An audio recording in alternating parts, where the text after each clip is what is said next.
গ্রীষ্মের পরে শ্রাবণ আসে, বিলের পানিতে নামে ধারা।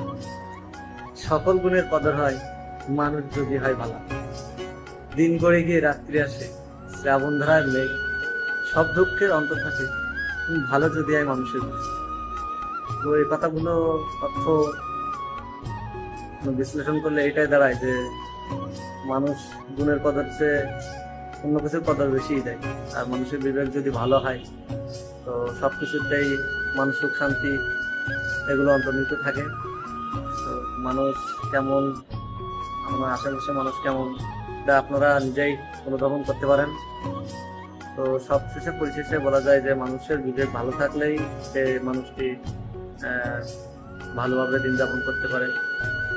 তো আপনারা আমাকে সবাই সাপোর্ট করবেন যেন ভালো কিছু করতে পারি জীবনে, লাইফে। তো ভালো থাকবেন সবাই, দোয়া করবেন আমার জন্য।